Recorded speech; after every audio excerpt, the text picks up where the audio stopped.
મહારાજા ભગવંતસિંહના નામ અને કામ સાથે જાણીતું બનેલું ગોંડલ હવે વિવાદોનો પર્યાય બની ચૂક્યું છે। ગોંડલ સાથે એક બાદ એક નવા વિવાદો જોડાતા જઈ રહ્યા છે અને છેલ્લા કેટલાય સમયથી આપણે ગોંડલ સાથે જોડાયેલા વિવાદોને લઈને સતત ચર્ચા કરતા આવ્યા છે અને આજે વધુ એક વખત ગોંડલ ચર્ચામાં આવ્યું છે અને તેના વિષય પર જ કરવી છે વાત। નમસ્કાર, હું છું તોરલ અને આપ જોઈ રહ્યા છો TV13 ગુજરાતી ડિજિટલ। અને જે રીતે આ સમાચાર સામે આવ્યા, ગોંડલના જયરાજસિંહ જાડેજા સાથે વધુ એક વખત વિવાદ જોડાઈ રહ્યો છે, વધુ એક વખત તેઓ ચર્ચામાં આવી રહ્યા છે અને તે જ વિષય પર આપણે વાત કરવી છે। નિલેશ રૈયાણીના હત્યા કેસનો મામલો ફરી એક વખત ચર્ચાની એરણે આવ્યો છે અને હવે આ વખતે જે રીતે આખો આ મામલો સામે આવી રહ્યો છે તેમાં પાટીદાર અગ્રણીઓ બે અરજદાર બન્યા છે, ફરિયાદ કરવામાં આવી છે। પોલીસની સામે પણ કથિત રીતે આક્ષેપ થઈ રહ્યા છે અને પોલીસ પણ જાણે કે જયરાજસિંહ જાડેજા સાથે મળી ચૂકી હોય તેવું આખું ચિત્ર અત્યારે સામે આવી રહ્યું છે। આક્ષેપો અનેક કરવામાં આવી રહ્યા છે।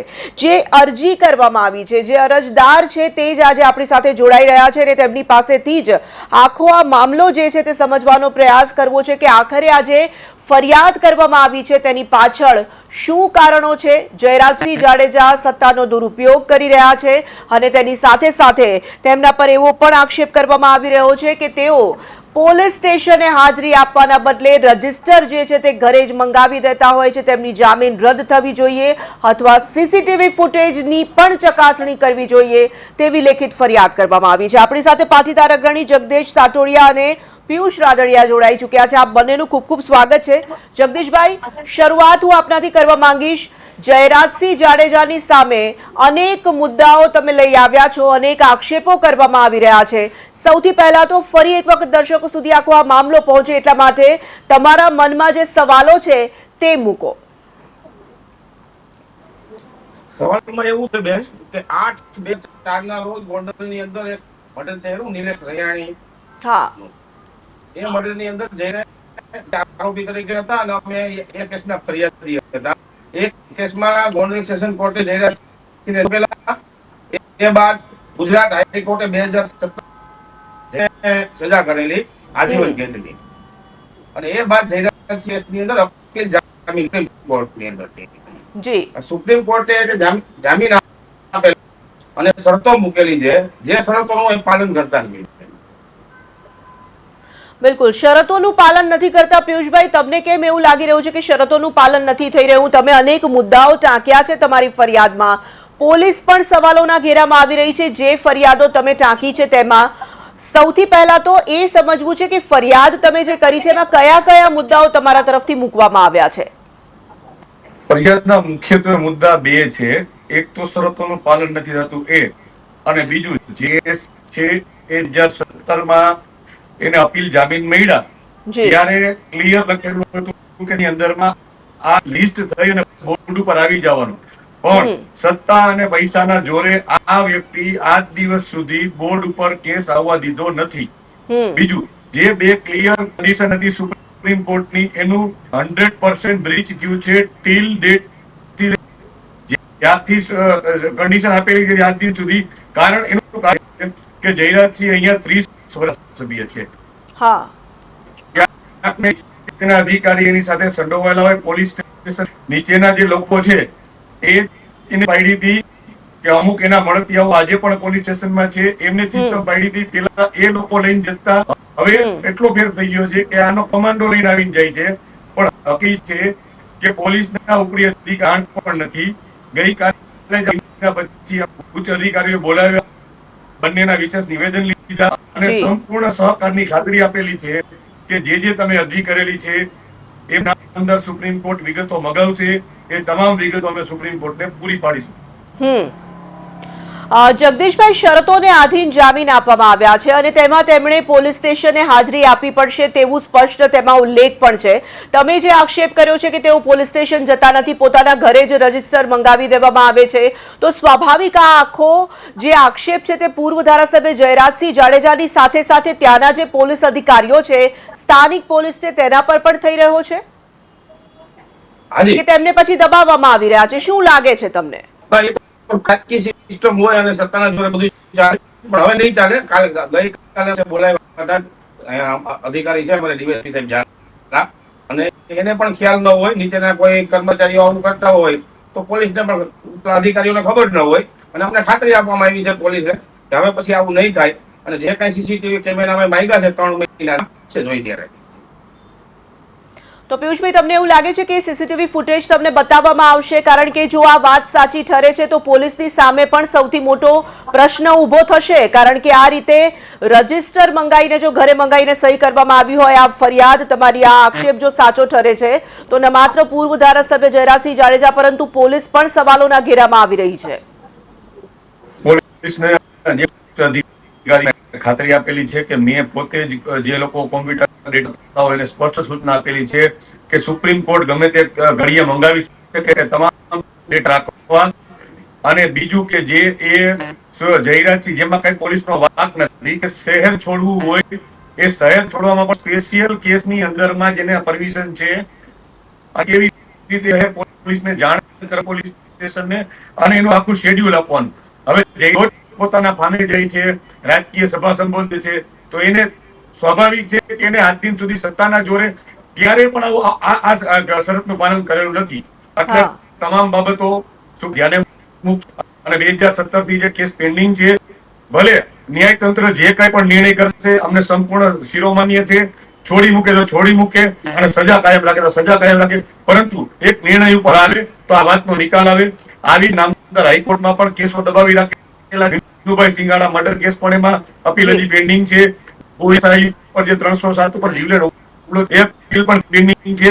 એટલે આગામી દિવસોમાં એ દિશામાં પણ અમે દોરવાના છીએ. અને સુપ્રીમ કોર્ટમાં તો 100% જો 15 દિવસનો જે ડેડલાઇન છે એમાં કઈ નિરાકરણ નહીં આવે તો જગદીશભાઈ પાર્ટી તરીકે અને સુપ્રીમ કોર્ટ પાસે ન્યાય માંગશું. જગદીશભાઈ, જો આ તમે કીધું છે કે સીસીટીવી ફૂટેજ પણ ચકાસવામાં આવે, તમે કહી રહ્યા છો કે પોલીસ સ્ટેશન જાય છે કે નહીં તેની તો તપાસ કરવામાં આવે, તમને તો એવું લાગે છે કે તેઓ પોલીસ સ્ટેશન નથી જતા. જે રીતે પિયુષભાઈએ પોતાની વાત મૂકી છે, ખાસ કરીને જગદીશભાઈ, આપની પાસેથી એ સમજવું છે કે જ્યારે પણ તેઓએ ગોંડલ છોડવું હોય તો પોલીસ સ્ટેશનમાં તેઓએ જાણ કરવી પડે. તમારો આક્ષેપ છે કે તે રીતે જાણ કરવામાં નથી આવતી. તમને લાગે છે કે પોલીસને જે ફરિયાદ કરવામાં આવી છે તેનું નિરાકરણ આવી જશે કે તમારે આગળ વધવું પડશે? નહીં બેન, સુપ્રીમ કોર્ટ તો ઓલરેડી અમે જામીન જે રદ કરવા માટે જવાના જ છીએ. જી, પોલીસ કાર્યવાહી કરશે, અધિકારીઓ અમને ખાતરી આપી છે. પોલીસ કાર્યવાહી કરે કે ન કરે, અમે તો કોર્ટની અંદર પોલીસ કાર્યવાહી નથી કરતી. હા, જયરાજસિંહ જાડેજા તરફથી કે તેમના કોઈ નજીકના કોઈ વ્યક્તિ તરફથી આ સમગ્ર મામલાને લઈને તમને કશું કહેવામાં આવી રહ્યું છે? કારણ કે ફરિયાદ થઈ ત્યારબાદ સતત આ સમાચાર ચર્ચામાં છે. તમને કશું પૂછવામાં આવ્યું છે આ સંદર્ભે? હાલો જગદીશભાઈ, મારો અવાજ આવે છે? અવાજ આવ્યો બેન? નથી, કોઈ મને કઈ પૂછ્યું નથી. જી, તો આગળ હવે તમે શું વિચારી રહ્યા છો? તમે કહી રહ્યા છો કે હવે આ સુપ્રીમમાં પણ અરજી કરવામાં આવશે અને આ જે કેસ છે તેને ફરી એક વખત સ્પીડમાં ચલાવવામાં આવે તેવી માંગ કરી રહ્યા છો તમે, પિયુષભાઈ? મારો બેન આક્ષેપ છે ગુજરાત સરકારના જે લો વિભાગના જનરલ સેક્રેટરીઓ હોય એને પણ આ કેસ ઇરાદાપૂર્વક નહીં ચાલવા દેવામાં આવતો એમ કહેવાનું છે બેન મારું. ઇરાદાપૂર્વક ભાજપના ધારાસભ્ય હોય અને ઇરાદાપૂર્વક આ કેસ ચાલવા દેતી નથી. આ કેસ ખરેખર તો જ્યારે જામીન આપ્યા ત્યારે કેસ ચલાવી લેવાનો હતો. તો તમને એવું લાગે છે કે આ જાણી જોઈને આમાં ઢીલ મૂકવામાં આવી રહી છે, જાણી જોઈને આ આગળ નથી થઈ રહ્યું, એવું કહેવા માંગો છો? ડીલે કરવામાં આવે છે. જી, 100%. તો જ 8 વર્ષ જેવા સમયની અંદરમાં આજે પણ સુપ્રીમ કોર્ટમાં ડેટ પડે છે, પણ ટેન્ટેટિવ ડેટ પડે છે. કોર્ટમાં કોઈ પણ પ્રકારનું પ્રોસિડિંગ થયું નથી. એ જવાબદારી એડવોકેટ જનરલની છે. એ કેસ 8 વર્ષથી ચાલતો નથી. આટલો ચકચારી કેસ છે, ગંભીર કેસ છે, અને આ સમગ્ર કેસની અંદરમાં સુપ્રીમ કોર્ટની લિબર્ટી મળ્યા પછી આ વ્યક્તિએ બેફામ માજા મૂકી છે અને બાંધમાં લીધો છે.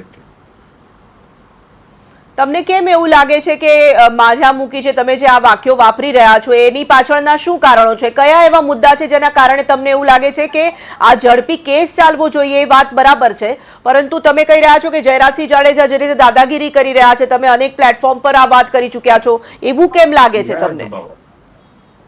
દરેક જાહેર સભા હોય બેન, કોઈને કોઈ ગુનો બનતો હોય તો એમાં સમગ્ર કેન્દ્ર બિંદુ જયરાજસિંહ જાડેજા એના કોઈ કાયનો બંગલો હોય. તમે પણ મીડિયાને ખબર જ છે 2020 થી આજે 2026 ની સાલ ચાલુ છે. ગોંડલ છેલ્લા 4 વર્ષથી તો ગોંડલ 2 દિવસ બાકી ન હોય, 2 દિવસ ખાલી ન હોય કે ગોંડલ ક્યાંય ચર્ચામાં ન હોય તો બધા ખોટા અને એક જ વ્યક્તિ સાચા. આખું ગોંડલ ખોટું. જે લોકો અવાજ ઉઠાવે ખોટા. અવાજ ઉઠાવે તો એમ કે આને ધારાસભા લડવી છે, અવાજ ઉઠાવે કે જ્ઞાતિવાદ કરે છે. અરે અમે અમારો ન્યાય માંગીએ છીએ, જીવવો અને જીવવા દો, શાંતિથી જીવે.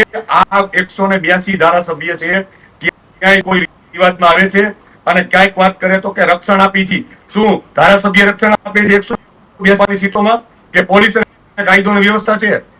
શા માટે આ વ્યક્તિનું રક્ષણ લેવું પડે? જગદીશભાઈ, થોડા દિવસો પહેલા જી આપની વાત પૂરી કરો. જો આ વિસ્તારમાં આવી કોઈ જરૂરિયાત ન હોય અને અમારી વાત તો રાજ્યના બાબોસ આઈપીએસ અધિકારી નિલીપરાય સાહેબને શા માટે જે રાજ્યનો હવાલો હતો ત્યાંથી લઈને અહીંયા ડીજીપી તરીકે ડીઆઈજી તરીકે સ્પેશિયલ એપોઇન્ટ કરવા પડે? નિલીપરાય સાહેબના આવ્યા પછી ચોક્કસ પોલીસ કાર્ય છે, વખાણવા લાયક છે. હવે કોઈ પણ વ્યક્તિને જ્યાં આ એક વાત છે એમના સુધી વાત પહોંચવી જોઈએ, એમના સુધી અરજી પહોંચે છે તો ચોક્કસ ન્યાય મળે છે અને પોલીસ તંત્ર પણ પોતાની રીતે નિષ્પક્ષ રીતે કામગીરી કરી છે જ્યારથી આઈજી સાહેબની નિમણૂક થઈ છે ત્યારથી. ઠીક છે, તો તમે તો આઈજી સુધી પણ આ આખી ફરિયાદ પહોંચાડી છે ને? તમે આઈજી પાસેથી પણ ન્યાયની માંગ કરી રહ્યા છો ને? એટલે નિર્લિપ્તરાય પાસે પણ આખો આ મામલો પહોંચ્યો છે? હા ચોક્કસ. રૂબરૂ ટાઈમ લેવાનો છે મળવા માટેનો.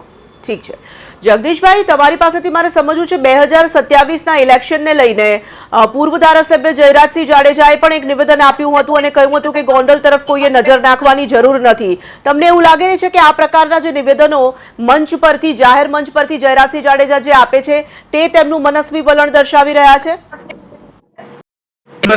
ભાષામાં એક ધમકી છે, ધમકી આપે છે. હું એવું સમજુ છું એને કે મારા સિવાય કોઈ ટિકિટ માંગવી નહીં, ગોંડલમાંથી કોઈ લેવા પટેલે કે પાટીદારોએ ટિકિટ માંગવી નહીં, નહીં તો મારો છોકરો અમારા પરિવાર સિવાય કોઈ ચૂંટણી લડી ના શકે, ગોંડલનું કોઈ રક્ષણ કરી ના શકે. આ એની વાત છે, એ વાત છે.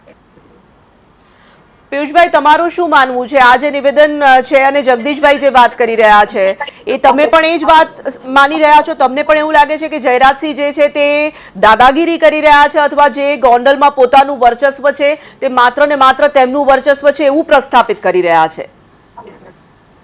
બેન, 2022ના કેમ્પેનમાં એને ભુણાવા ગામની જાહેર સભામાંથી કીધું હતું કે તમે કાન ખોલીને સાંભળી લ્યો, જયરાજસિંહ જીવે છે ત્યાં સુધી કોઈને ટિકિટ નહીં મળે. લોકશાહીમાં આવી વાતો માટે સ્થાન છે બેન? હું 98 નો ધારાસભ્ય, 98માં ગોંડલમાં કેવી અરાજકતા હતી એ બધાને ખબર જ છે. 2000 સાલમાં એવું કીધું હતું, એક સહકારી સંસ્થા છે ક્રિપકો, એની વાર્ષિક સભાની અંદર મેં એવું કીધું હતું કે હવે હું થાકી ગયો છું મારીને, મારા દીકરાને છૂટ આપેલી છે પણ કોઈ એવી ઘટના ધ્યાનમાં આવે તો તારે કમરથી નીચે મારવાની છૂટ છે. અને સ્વરાજની કીધું કે તમારે ઓછો માર ખાવો પડશે. માર ખાવો હવે નથી ખાવો, હવે માર ખાઈને થાકી ગયા છે ગોંડલની પ્રજા. એટલે હવે સુપ્રીમ કોર્ટને કહેવાનું છે કે આ વ્યક્તિ હવે માફિયા થઈ ગયા છે, આ માફિયામાંથી અમને બચાવો. જગદીશભાઈ, તમને એવું લાગે છે કે ગોંડલમાં પ્રશ્નો વધી રહ્યા છે? તમને એવું લાગે છે કે આમાં બે પક્ષ આમને સામને આવી ગયા છે? શું તમને એવું લાગે છે કે તમારી આ ફરિયાદ અને તમારી આ જે માંગ છે તેમાં ગોંડલના અનેક બીજા લોકો પણ તમારી સાથે જોડાયેલા છે, સીધા અથવા પ્રત્યક્ષ કે પરોક્ષ રીતે? નહીં બેન, હું મારા કેસની જ વાત કરું છું.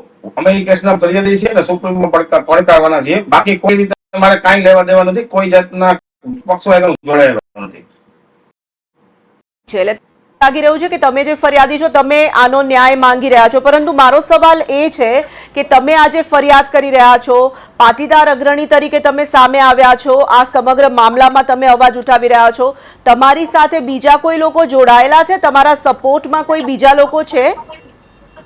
હા, હોય ને, મારા સમાજના લોકો હોય. અચ્છા, પાટીદાર સમાજના લોકો હોય ને.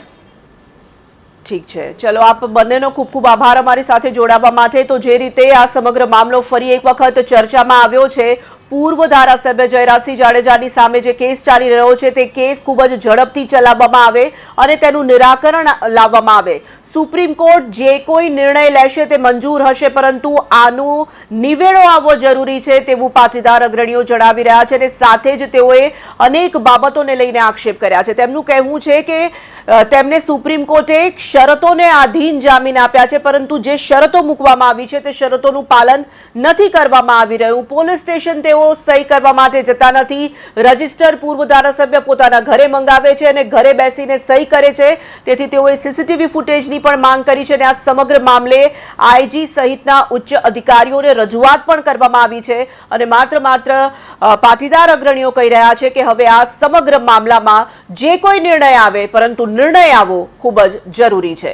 તો આજની આ ચર્ચામાં બસ આટલું જ. વધુ કેટલાક મહત્વપૂર્ણ સમાચારો માટે અને અપડેટ્સ માટે જોડાયેલા રહેજો. TV13 ડિજિટલ સાથે રજા લઉં છું. નમસ્કાર.